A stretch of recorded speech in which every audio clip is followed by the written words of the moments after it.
Someone has been suspended from a major promotion. Someone retired a championship in another promotion. And someone wanted to do an exploding death match. Okay. All this and more. And here's to you.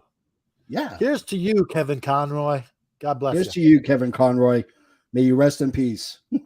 He was the voice of Batman, for those who don't know. Anyways, this is the All Effin' Wrestling Show. Coming to you live from the FN Worldwide Media Studios, located in parts unknown. It's the All Effin' Wrestling Show with your host, Canada Dry and the JFB. Hey, good morning, good afternoon. If I don't see you till later, good evening. Keep my supper warm. I'm a bad man. Ass is harder than a frying pan. I'm the JFB, James from Boston. And I am that gingered up, bubbly. Son of a gun. My camera's not working again. Damn it. Play the news intro. I'll be right back. Okay, let's go to the news.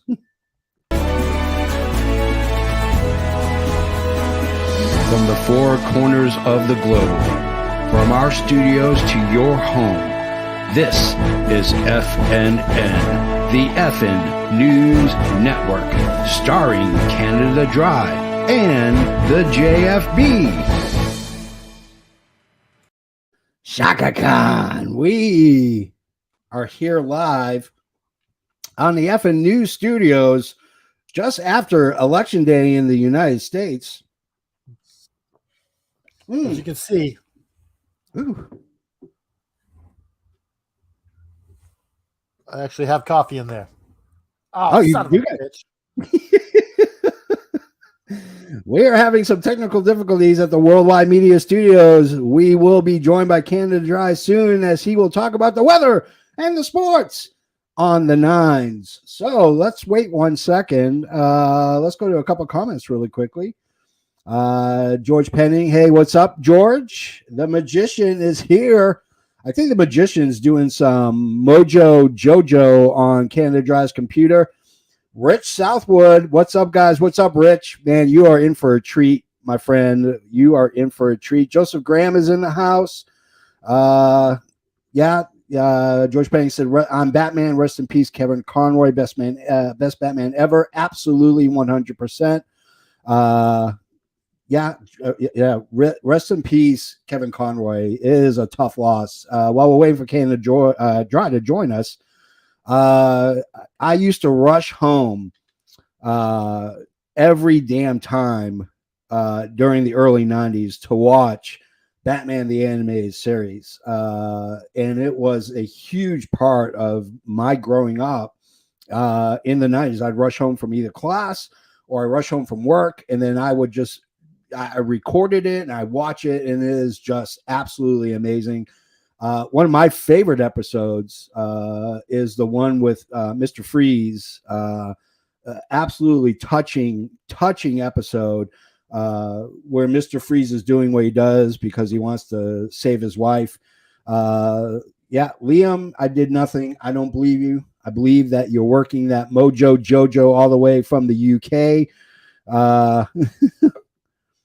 Canada Dry's back. As far as tributes go, stay with the comics. Black Panther, Wakanda Forever was pretty good. I'm excited to see Wakanda Forever, Rich. I'm excited to see it.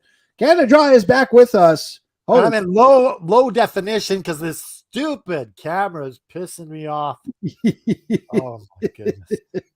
I'm mad as I switched to Google Chrome just to avoid this. And I don't know what the problem is. I tell you what the problem is. The problem is the magician. We've decided that the magician is doing all the bad Mojo Jojo pertaining to your camera all the way from the UK, because he is the Look at all my stuff in the background. Look how pixelated it is. Is that the AEW championship, or is that some random? Yeah, it's just gold pixels. Well, let's get to the news really quickly. Nick Aldis was suspended from the NWA about a month before his contract is actually up, and we talked about this on Liam's show. I want to reiterate. I think it's a bad move. Before you do that, yeah, I have some knowledge for you. Okay, fact of the day. Let's do it. I'm ready. This coffee is sent from God above. I tell you what. So our knowledge of the day is this. Did you know that while you're in the hot shower, your brain is more creative? That actually makes a lot of sense, because if I'm as a writer and a filmmaker, when I'm stuck on something, I usually go take a long hot shower, and it hits me like a So what happens is, scientifically, we experience an increased dopamine flow that makes us more creative from the hot water. That's awesome. So there you go. Now I know where all my creativity comes from. So if you can get like a waterproof computer in there and be like in the shower. Actually, at one time I had a waterproof pen and waterproof paper and was able to write in the shower. What does waterproof paper look like? It's like really plasticky, but it actually retains. Or if you could maybe get like one of those whiteboards in the bathroom. You get a pen and just like that's a good idea. That's my next project for the house. I'm gonna do that. So what do you think about Nick Aldis being suspended? I think that he's gonna sit for the rest of the year. Yeah. It's a shame. We've talked a lot about this. What do you guys think out there? You're watching the show. Yeah. We haven't had a lot of input from you guys. What do you guys think of Nick Aldis's decision to sit to not, I guess, be a free agent and talk shit about NWA? Yeah. Yeah, pretty much. I mean, him and Billy Corgan have been going back and forth on podcasts recently. So I don't think it's going to be that Mickey James is done too. Obviously, I guess it would be. Yeah, because she is in fact married to Nick Aldis. So WWE has actually retired the 24/7 championship. I personally can say thank freaking God. Joseph Graham says it's crazy how fast that relationship went south. I think in all honesty, I think it's soured from a very long time ago, and it's just coming to a head right now. I mean, it's sad. It really is, because on the NWA, Tyrus is the new NWA champion. Who's that? Tyrus is the new NWA Tyrus champion. is the new NWA champion, which kind of threw me for a loop. I had Matt Cardona to win. How did Natalia do? Because she fought Max the Impaler. She lost, but she put up a good fight. There was someone in the coffin ready to spray her, so she was getting ready to throw her in, and she got misted in the face. And then they slammed her on the coffin. There you go. But it was a really good, like I said, it was impressive. I've seen some of the bits and pieces of it, and I'll watch the full match probably later on today sometime. MJF, actually, if you want to know why he hasn't been on TV in the last couple of weeks, is because he is cast in the Von Erichs biopic called The Iron Claw. I am really excited. Zac Efron shredded. There was pictures of him, and then there's a still that came out of him doing a pretty damn impressive drop kick as Kevin Von Erich. And I'm really looking forward to this, because this family's story is film ready. I mean, it's going to be an amazing biopic. Vince, according to Court Bauer, we have a couple of news items by Court Bauer. Court Bauer at one time was a writer for WWE. He is, of course, the guy who runs MLW. Vince wanted to do an exploding death match at some point in the mid-90s. Did they say who was going to be in it? No, it just said that he wanted to really do an exploding death match. I have a feeling Mick Foley would have been involved in some way, shape, maybe Undertaker, maybe Mick Foley. Yeah. Maybe Kane. Maybe Kane, but exploding death match. There you go. Speaking of Cord Bauer, he said that WrestleMania 22's main event was supposed to be Shawn Michaels versus Eddie Guerrero. This was talked about 2 weeks before Eddie Guerrero's death as they were ramping up to start the road to WrestleMania. So what do you think about that match? I think that match would have had some legs on it. Yeah, I think Eddie and Shawn could put on a good solid story. I guess we won't know. Yeah. I saw a quote from The Rock. Yeah. And he said Owen Hart and Bret Hart really took him under their wing. Yeah. And you just like, he was a rookie, and Owen and Bret really took care of him. Yeah. And I mean, that goes to show you that, there are guys in the locker room who are in it for themselves, and there are guys in the locker room who are in it for the betterment of the promotion. And you can say what you will about Bret Hart. We're both Bret and Owen marks. We do not apologize for it. They cared about the business, and they wanted to do what's best for the business. And they knew that there was something in The Rock when Pat Patterson and Vince McMahon didn't really believe in him. They believed in him. So R-Truth actually undergoes surgery. It is confirmed he did tear his quad. They wait until R-Truth is on the shelf. Yeah. To get rid of the 24/7 champion, the greatest 24/7 champion in the history. How was he, like a 13 or 14 time? I think it's more than that. I think it's like 30, 40 someone times. out there watching, look it up for us and let us know how many title reigns R-Truth has. Yeah, exactly. I'd like to know. Joseph Graham, I'll task you with that. Yeah, or Mr. Isaacs, if he's on, he's the resident effing expert. Oh yeah, Dr. Isaacs now. Yeah, we've christened him. I don't know if he likes the doctor. I don't know. He didn't really respond to that when I said doctor. I'm Mr. Isaacs.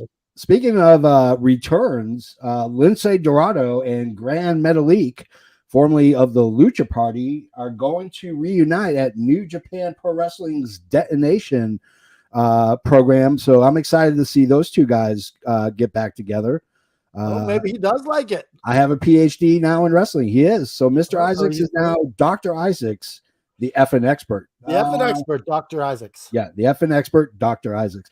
Which, by the way, he's much better than Dr. Yankum DDS. I'm just saying. You almost made me spit my coffee out on my computer. It has enough problems. I know. I digress. So Flair said that on his next episode of his podcast, he will address the plane ride from hell and says there's a lot of people who need to be called out on. So wait, is he gonna like shit on everyone else, or is he gonna? He's gonna throw everyone under a bus except for himself. That's he's gonna like, you see, the helicopter was already spinning, and they already had a ticket, so I had to. Oh, Ric Flair. Road Dogg, open mouth, insert foot, decided to say he didn't think that Bret Hart was a good wrestler. Let's do a really quick count. Bret Hart, 2-time Hall of Famer. Road Dogg, 1. 5-time world's heavyweight champion in WWE. Well, he didn't say he wasn't a great. Said he was a good wrestler. He wasn't. He was a better sports entertainer than Bret. Yeah, which is total bull crap because Road Dogg's a one-trick pony. Yeah, exactly. He's a catchphrase. And I don't think that Bret started out well on the mic. Yeah, but by 1997. He was really good on the mic. Oh, he was excellent on the mic. When he was aggressive, angry, Bret Hart, he was amazing. There was no way better. Charlotte Flair pulled out of a scheduled appearance. They're not saying why she missed the appearance, only that she'll be back. Rich Southwood, I like Flair, but I'm tired of him trying to be relevant. Cough. Jeff Jarrett, 2, cough, left. I mean, Road Dogg being more relevant or better wrestler than Bret, insert J. Jonah Jameson laughing. Oh, I love it. Look, Bret is a wrestler, not a sports entertainer, in my opinion. I agree. I mean, Bret Hart entertained, but that guy was a wrestler. He was a shoot. He was a shoot wrestler. Here's the thing, you know, you talk about sports entertainer, you talk about a wrestler, they're the same thing. Yeah. Yeah. It's just another word for the same thing. It's like you can't say, well, he's a sports entertainer, he's a wrestler. Yeah. So you're pretty much saying you're good at the shitty things in wrestling. If you're saying you're good at sports entertaining. All right. Last bit of news. Sarah Logan's back. That is right. Sarah Logan is back in the WWE with her husband and the other Viking Raiders. Well, what about this? She stole her new look From Max the Impaler. It looks exactly the same. It does look like Max the Impaler. You are correct. Yeah. What the hell, eh? Yeah. I mean, you know what they say, good artists, great artists copy. They rip off. So there you go. All right. So that is our news. Woo! Now we are ready to go into Joke of the Week. Joke of the Week is brought to you by Rich Southwood. He is bringing the jokes. Here we go. Joke of the Week.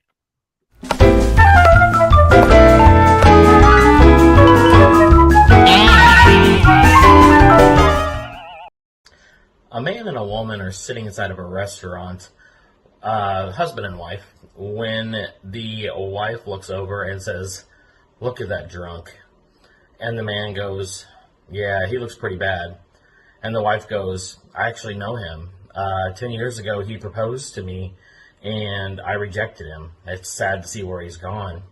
And the husband looks over and goes, "Yeah." He goes, 10 years ago, you said? And he's still celebrating? Oh, that's good. That's good. I laughed at that one. That was hilarious. I got a joke for you. Huh? I got a joke for you. Okay, go. Shoot. Where does Rich get all his wood from? Where? South. The South. Man, oh man, Rich brought it. If you guys think you can top Rich Southwood, and I'm telling you right now, probably not going to be able to. That was a dead on joke. Yeah, I have seen that. We want to talk about the story of Scarlett. We can. Sure.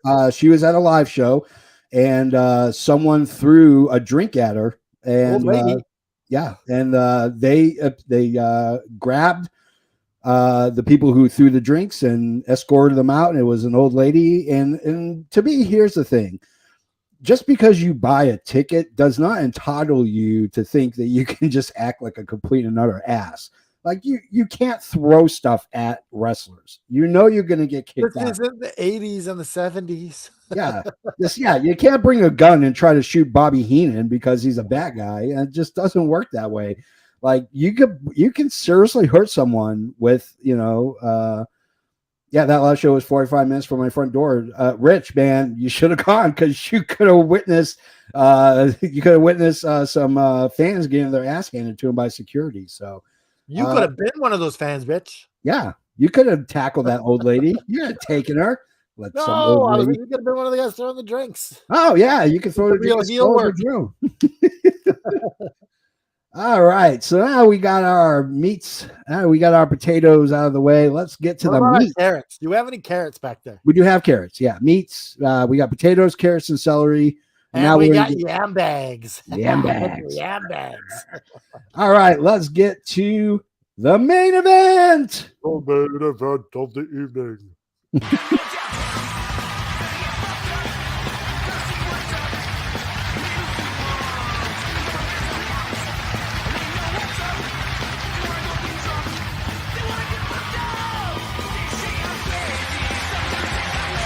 Gentlemen, this is the main event of the evening.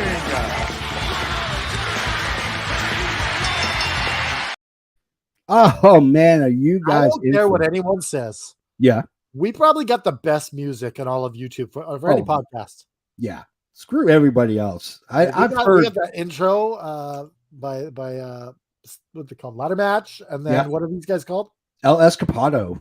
El Escapado.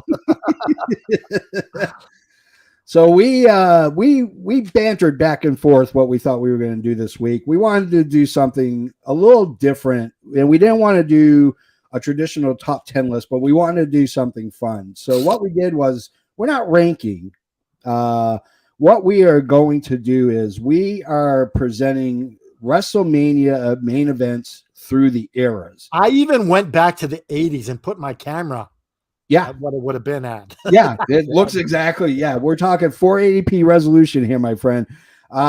So, we wanted to really encapsulate the more important main events of each of the eras.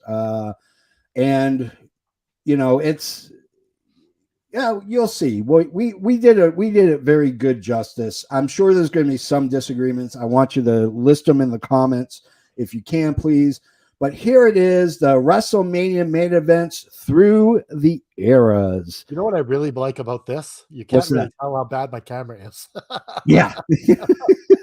Like, oh, that looks really good. Yeah, now it looks, now that you're a wee bit smaller. It's a wee bit smaller, as Alexander Haney would say. Just a wee bit smaller. So let's go to our first one. We are going to start in the golden era, or the rock and roll era. And of course, you can't start without talking about the very first one. Hogan and Mr. T versus Piper and Paul Orndorff. You can't have any list about WrestleMania without talking and giving homage to the first. In terms of how great it was, that's truly debatable. It didn't make sense. The main event on a pay-per-view with Vince's money tied up in the success was a tag team match with a celebrity as one of the tag partners. This is how 80s WWE wrestling was. This was the epitome of the rock and roll era.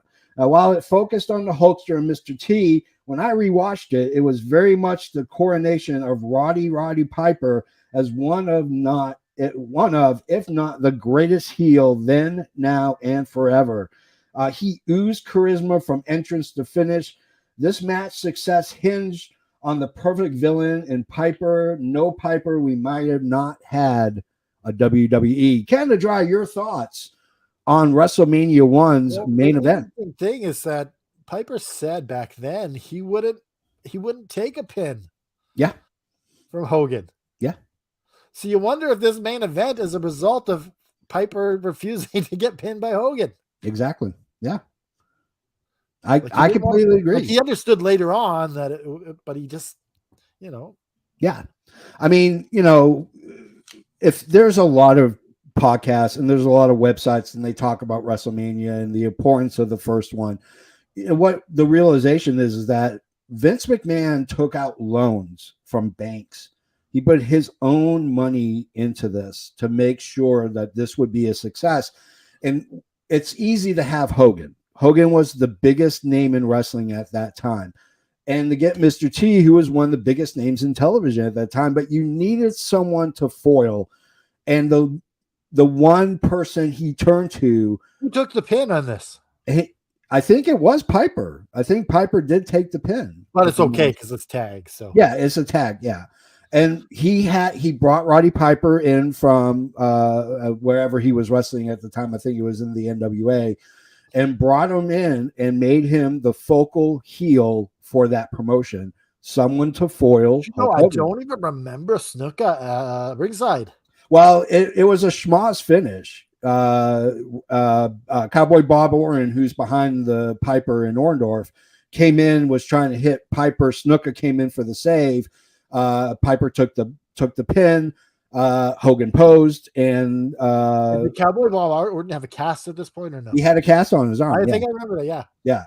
So it was not. I mean, you had Muhammad Ali as the special guest referee enforcer.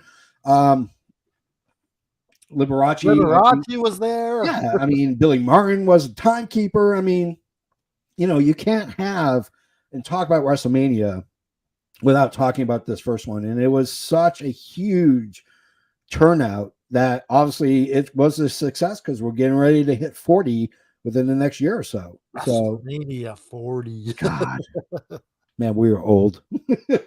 All right, let's go to our next one, and it's going to be Hogan versus Andre the Giant at WrestleMania 3.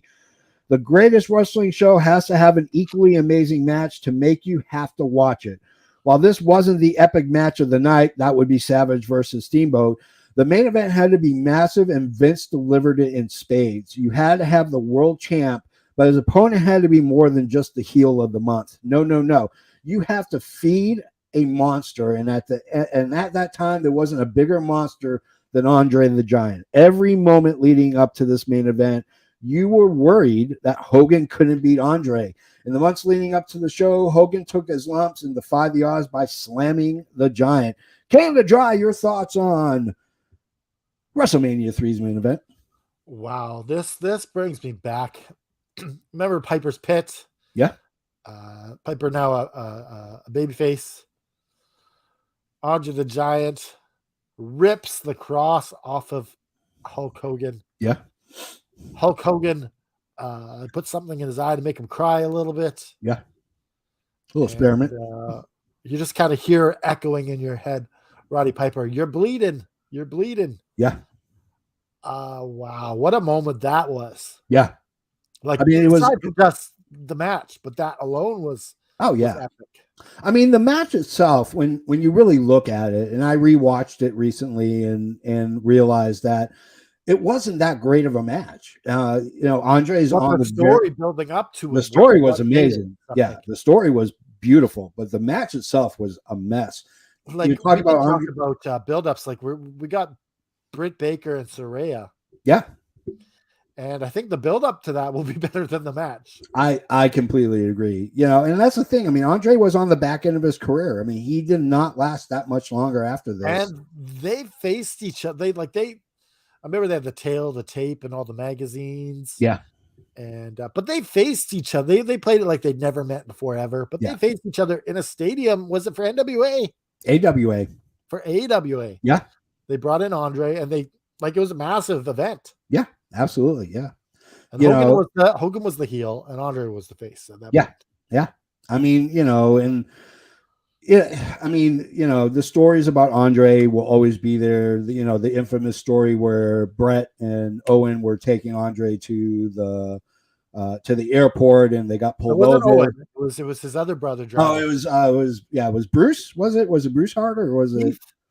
I don't know. Yeah, it was one of the Harts and Brett. And, that infamous story, if you want to know about it, Tales from the Territories. You finally watched the Stampede episode. Wasn't that good? It was amazing. It was absolutely that the best amazing. out of all of them? Yes, absolutely. The Polynesian one was really good too, but the Stampede one, because you saw the respect that people had for Stu, which is hugely important. But, the Hogan-Andre match was, it was. The other thing about this is, Hogan didn't know if Andre would do the job for him, pass the torch. Yeah. He didn't know. Andre was playing it close to his chest. Yeah. And he had such power and authority that even Vince couldn't make him do it. Yeah. It's respect is what it is. It's flat out respect. All right, let's get to our next one. And that's going to be, we're going now into the new era, the next generation era. And we're going to talk about WrestleMania 10 and talking about Bret Hart versus Yokozuna. So this is Bret Hart's second championship. Am I wrong? This is his second championship, yeah. Bret was having a banner year, beating Ric Flair at a house show in Saskatchewan. Actually, this is the first of his 5 title runs. Yokozuna was the first. His second match. Yokozuna was the first recipient of the title shot after winning at the Royal Rumble, and the main event was set. Yokozuna was lean and mean, and these guys were ready to tear each other apart. Yokozuna, who was actually much heavier and not as agile as the year before, couldn't keep up with Hart, who took the big guy down and hoisted the belt. Canada Dry, your thoughts on Bret Hart being Yokozuna? Well, you can't tell this story without Owen Hart involved. Yeah. Because Bret and Owen faced each other to open WrestleMania 10. Yep. And Owen beat him. Yeah. And then Bret Hart beats Yokozuna in the tournament. And they all hoist Bret on his shoulders. Bret said this was like grade school when he beat up the bully. They all lifted him up on his shoulders. And Owen Hart is there foaming at the mouth, so mad. Yeah. Yeah. I mean, it kind of coming out, and he's like, the Macho Man is telling him, come on in the ring. And he's like, no. Yeah. I mean, it reminds you a little. I mean, obviously they replicated it again with Seth Rollins coming in and cashing in at Money in the Bank. You know, he lost earlier in the day at WrestleMania, then comes in, cashes in, and the heist of a century, wins the championship from Brock Lesnar and Roman Reigns. So, I mean, Side note. Yeah. I think they should just get rid of Money in the Bank for a while. I agree with that.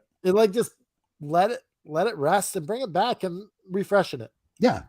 I mean, my biggest fondest memory was Brett couldn't beat Yoko the first time at WrestleMania 9.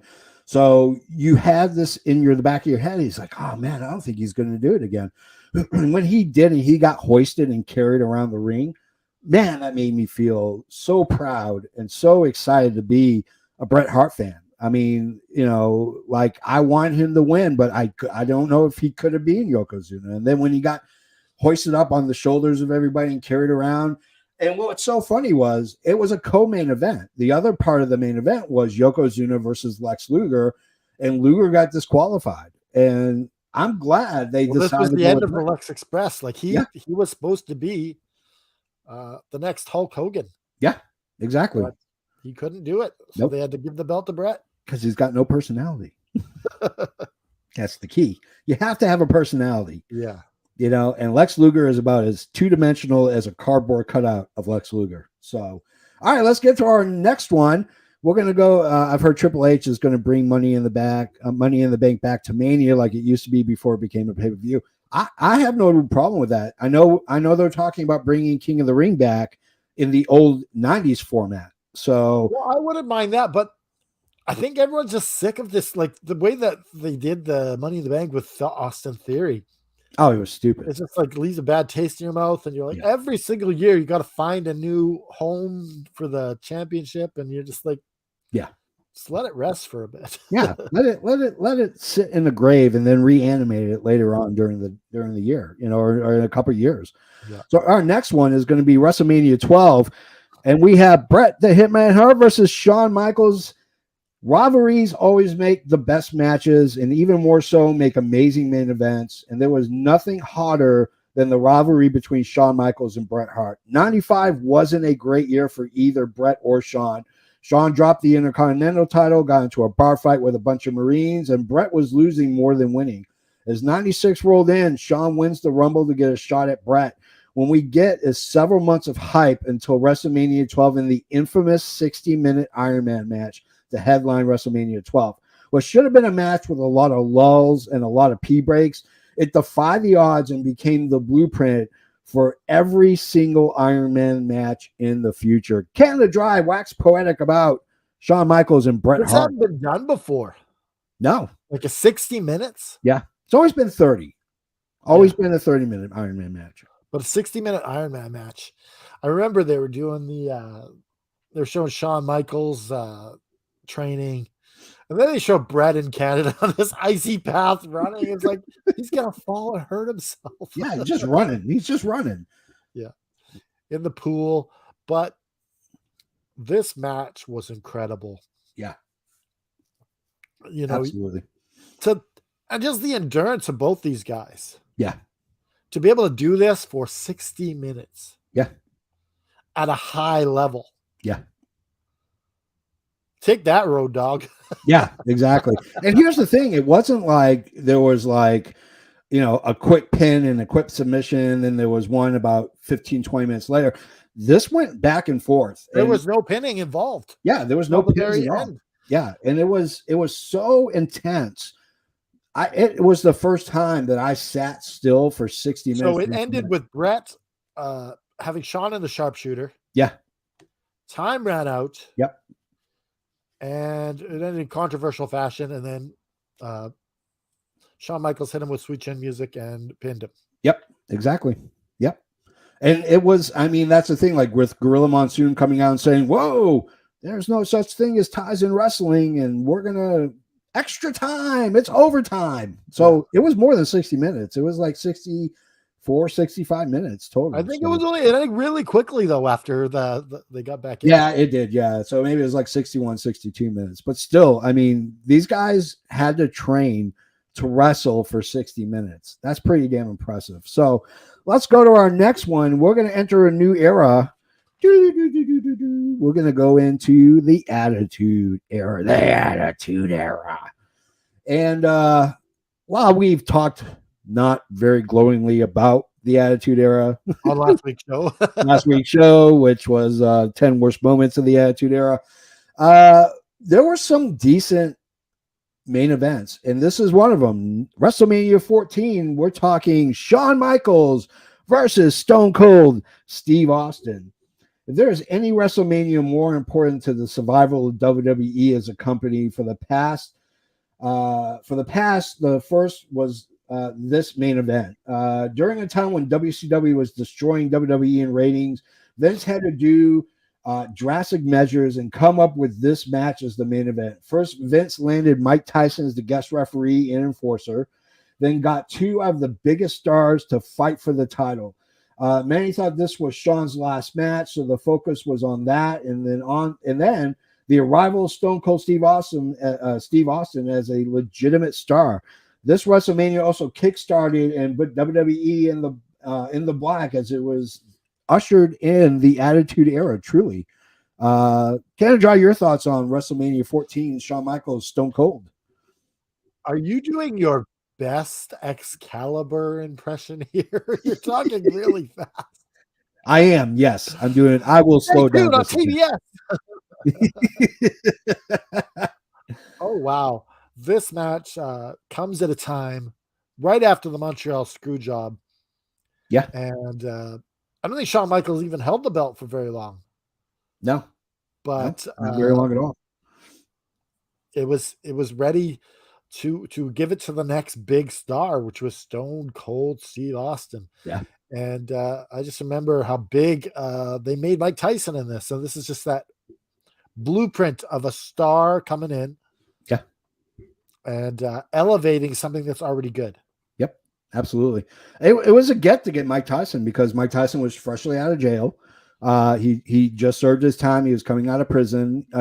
He wasn't really boxing that much. And so, he was still in the zeitgeist. People knew who Mike Tyson was. And so, the baddest man on the planet. The baddest man on the planet. You all have a plan until you get punched in the face. And, the thing is that this brought casual fans. Put a mask on JFB when you talk and fast forward. He actually has a mask. I do have a mask.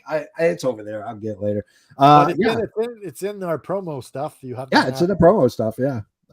It's my one of many masks that I have is my Bushi mask. So, but I mean, ordinarily, this could have tanked WWE, and I mean, they got Mr. WrestleMania. Shawn Michaels is a reason why he's called Mr. WrestleMania, and you'll find out very quickly watching this episode. But this ushered in Stone Cold as this is his first championship in WWE. Besides the $1 million belt, which really doesn't count because it's not really a championship. It's more of an ego thing. But they built this up so well. Oh, yeah. Absolutely. I mean, they were trying to get out of the match, having Stone Cold go against Mike Tyson instead. Yeah. No, let them fight. Let them fight. Yeah. And I mean, the image of,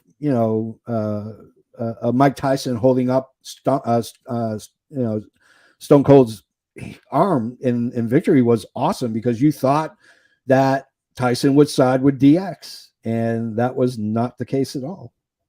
So, all right, let's go to our next one. We're going to go to WrestleMania 17, The Rock versus Stone Cold Steve Austin.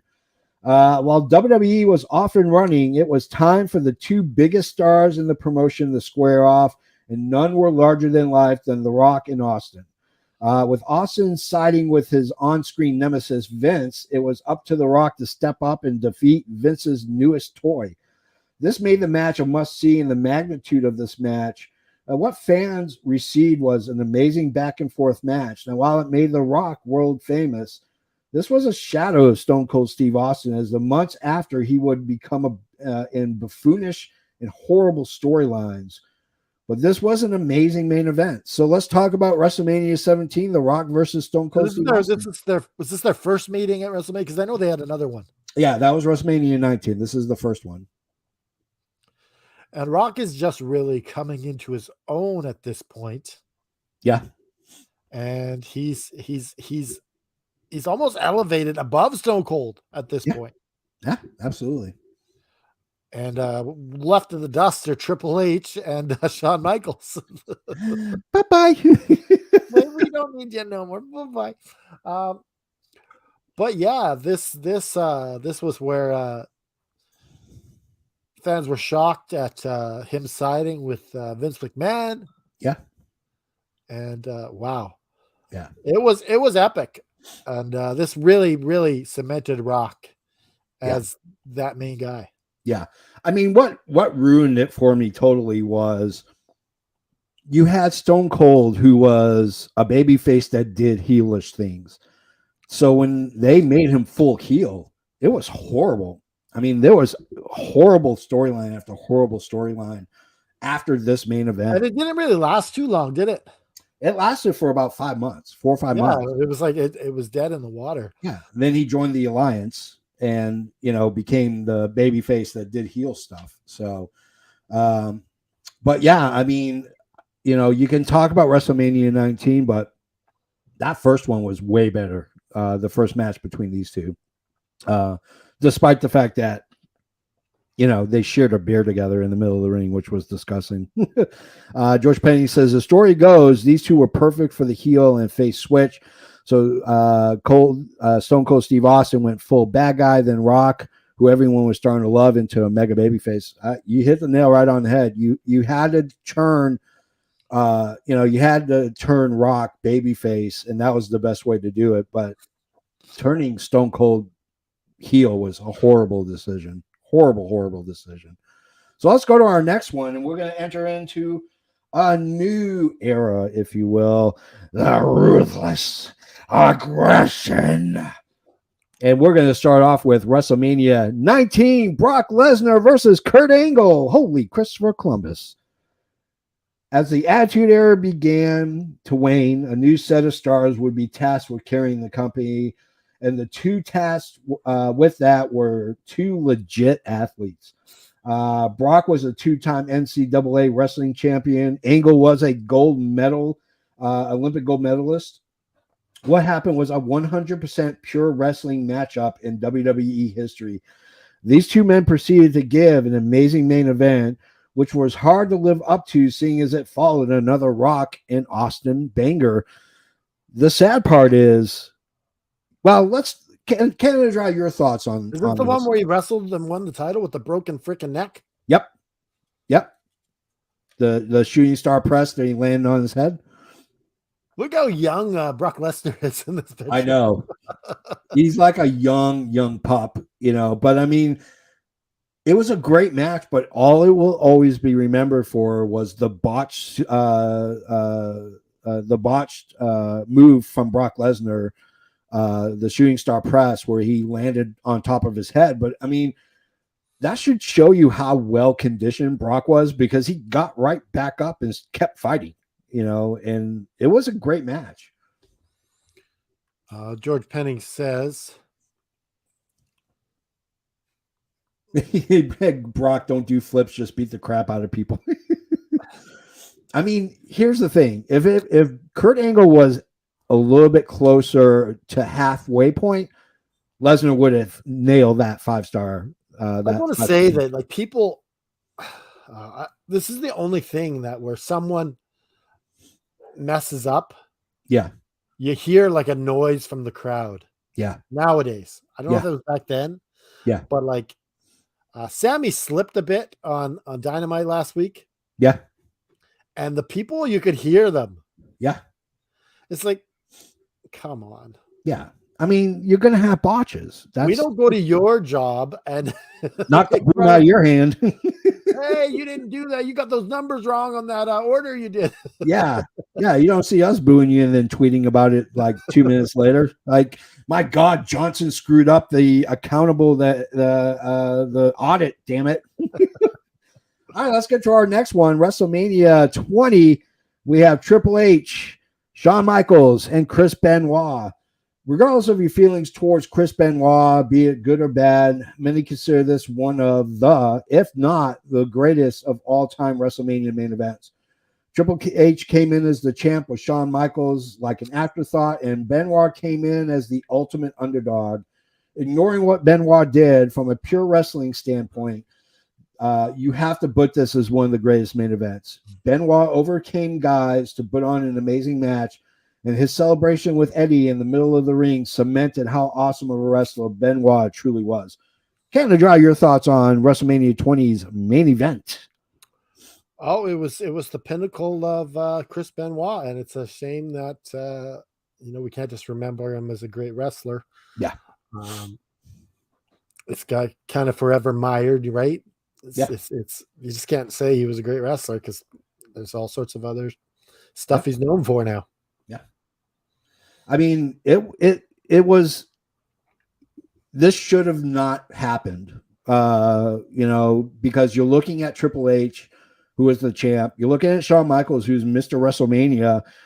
It seemed at the time that Benoit was going to be the afterthought. And, if you don't like underdog stories, then you're a cruel and heartless person, and you should not be watching wrestling, because that's the big story for, is that underdog. And we'll talk about that again. Well, also we had Eddie Guerrero winning that night as well. Yeah. He won 2 matches before this match.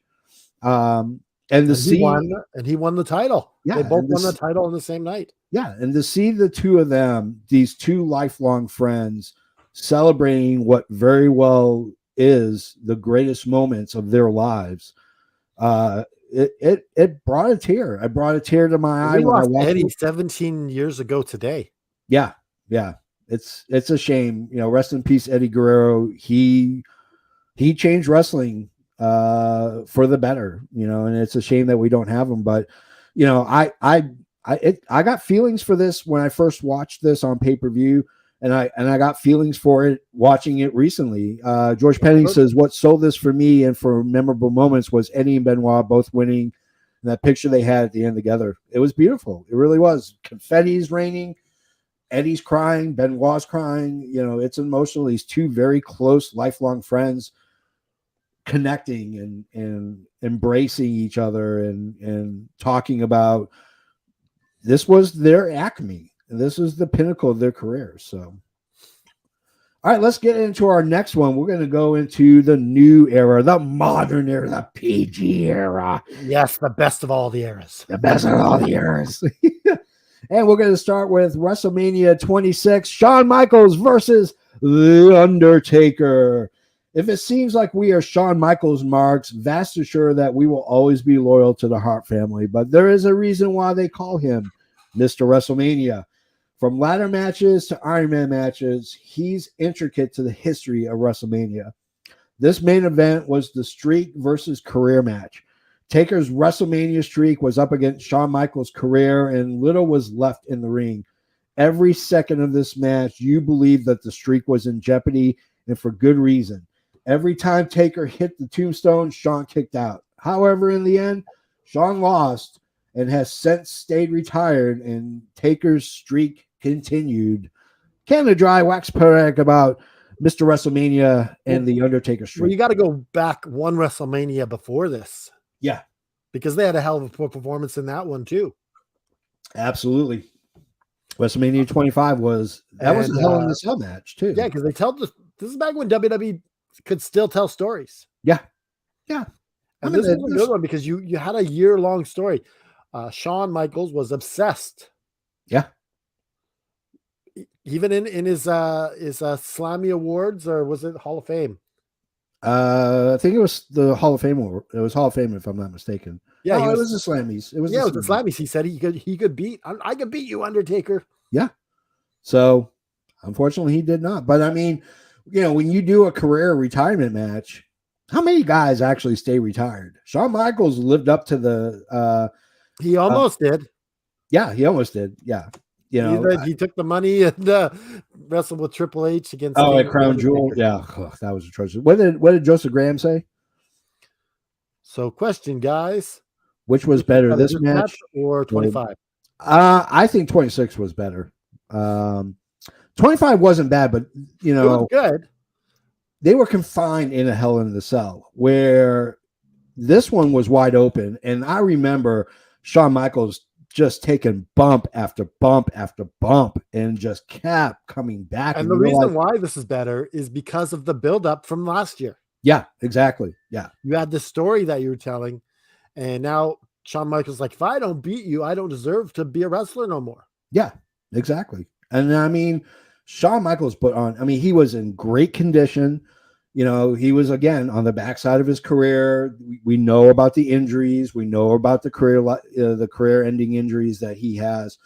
But there's just something about it. Joseph Graham says, it was funny Taker didn't know Shawn was going to say this because Michaels pitched this at the last minute. I mean, he set that up perfectly. I think he had it in his mind for a while, though, that he wanted to make this be his last match. Yeah. And I mean, if you're going to do it, you might as well do it against one of the greats, and that's The Undertaker. So let's go to our very last one of the modern era.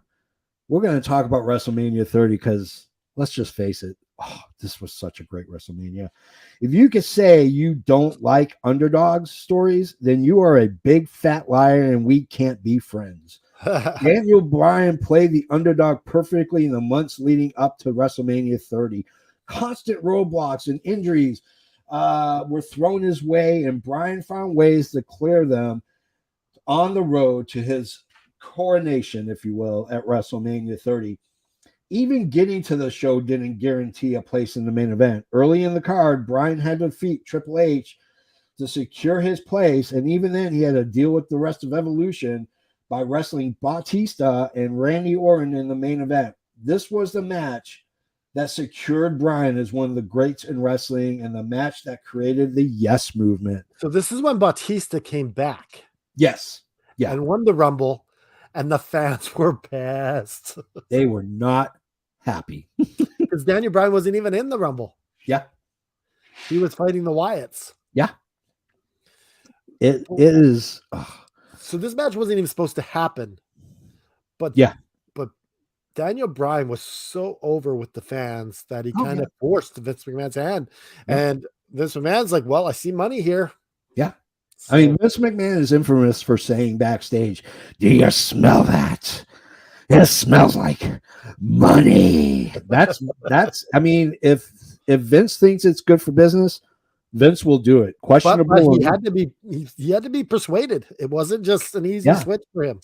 Well, and you know, think about the matches leading up to the match where all the fans are in the ring going, you know, doing the yes chant, and you just knew this tidal wave, the Daniel Bryan tidal wave, was going to crest, and it was going to wipe out an entire village of people.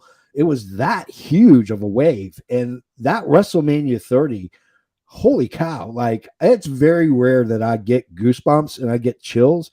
I got them right now. And just thinking about that match, like, there's not a WrestleMania in the modern era that gets close to the emotional aspect of this match. And that's huge. That's important, you know, because the only thing I would have done differently is maybe not have Randy Orton a part of it. Yeah. Yeah. Maybe just Batista. And just, but that's the only thing. It didn't make sense of being a three-way. I hate the three-way main events. Yeah.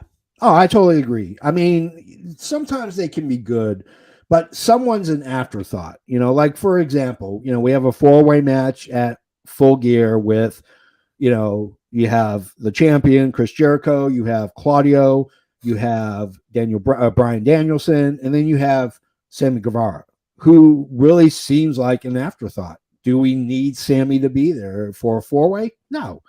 And that's kind of how everybody looked at Daniel Bryan as, oh, he's just, you know, but when he beat Triple H to get into the main event, then you're like, well, why is Randy Orton there? Because there was no concurrent storyline. Yeah, Randy Orton was kind of just, because he was Triple H's boy at the time. Yeah.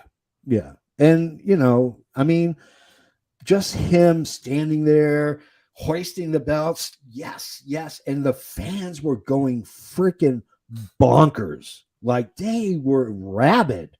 Yes. Yeah. Yes. they were crazy. The fans I was surprised that they didn't burn this place down to the ground as a celebration to. You spelled it wrong. Randy Norton. Oh, Randy Norton. Damn it. Stupid spell check. Randy Norton. Randy Norton. Yeah. So why was Randy Norton brother? He's the one who came up with Norton antivirus, Randy Norton. Right. So. Right. All right. Well, guys, that is our list. Holy crap. Back to the shitty 420. Yeah, back to the 420 pixelated of Canada Dry. So overall, I mean, out of the 10 that we picked, which one was the one that was most memorable for you? I'd have to go with Yokozuna. Yeah. Bret Hart and Yokozuna, because for me it was that brotherly feud that really started, and you know what, that match is really, really underrated. Yeah. Bret and could make anyone look good. Oh yeah.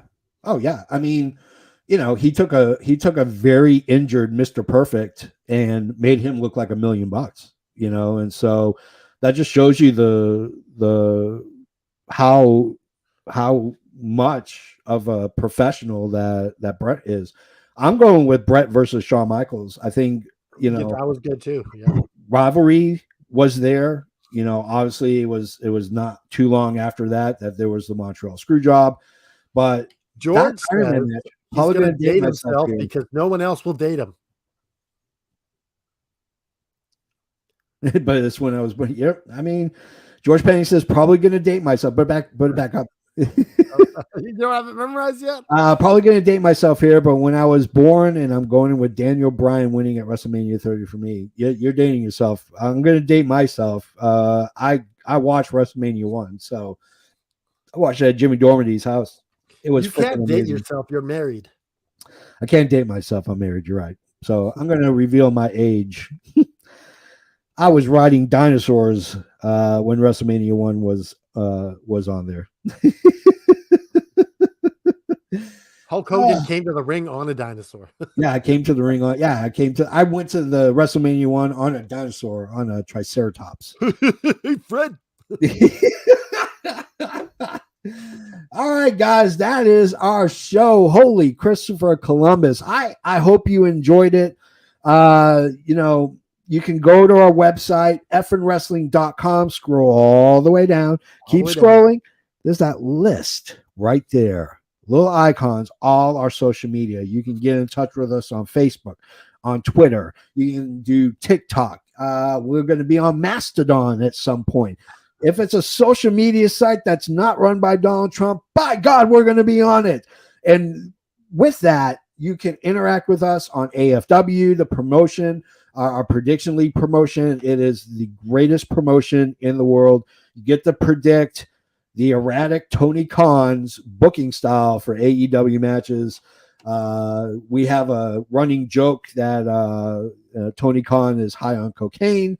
Let's hope Dollywood's not watching this, because she will. Let's hope Dallas isn't watching. Jeez. Yeah, Dallas and Rebecca. Your running joke. I have no part of this. I'm not going to take the heat. I've gone rogue. Damn it. So you can go to our website, effingwrestling.com. If you like t-shirts like, say, the middle fingers, the All Effing Wrestling Show t-shirt, you can go to prowrestlingtees.com/effingwrestling. If you like old school wrestling and you like Adrian Adonis, and he is going to tell the people the big news about Adrian Adonis. He's gonna be on Dark Side of the Ring this upcoming season. Yeah. And also, yeah, Dave Meltzer's saying that there's a possibility that he might get in the Hall of Fame with Jesse Ventura as a tag team. Ooh. On the ballot. Triple H seems to be changing the way the Hall of Fame is being done. So I like it. I like it, because that was the East-West connection was an amazing tag team. Amazing tag team. But if you are a fan, if you want to start wearing a t-shirt showing how much you love Adrian Adonis, all you need to do is go to prowrestlingtees.com/Adrian. We're going to have 2 new shirts coming up for Adrian Adonis. Yeah, we got 2 new shirts. We just love Adrian. We love his family. So, you know, you can go to Pro Wrestling Tees, go to our website if you want to. And I'm not saying that, you know, You have to. But I know where most of you live, and I will come and I will knock on your door and I will eat all the food in your refrigerator and I will melt all your fudgesicles. But we want you to leave 5-star reviews either on Apple or on Spotify. If you leave a 5-star review, because it helps us, it helps the algorithm, it helps us get out to more people. Remember to like the episode you're watching here. Hit like. Yeah. I will personally read your 5-star review on the air, and I will make you internet famous, or I will make you internet infamous. Depends on, which way, if you're a heel or you're a face. So leave a 5-star review. Hulk Hogan was on our list. We gave him our show notes. We always do. We love Hulk Hogan, enough that we respect him to give us our notes. Was he surprised that he was only on there for one? He was on there for two. Oh, there's for the two. Yeah. He was on there for two. Was he shocked? He was happy. He was happy. He's like, I'm kicking off the show, brother. He's like, I'm going to get ready to come on down to the All Effing Wrestling Show, brother. Oh, once you get that check cleared, I'm coming through. I'm going to check. So we got to come off some money or something. I don't know. Yeah, so that's Hulk Hogan, 21. Yeah. Effing Wrestling, 627. And remember, just keep fighting. Woo! Pixelate. This has been an effing worldwide media production.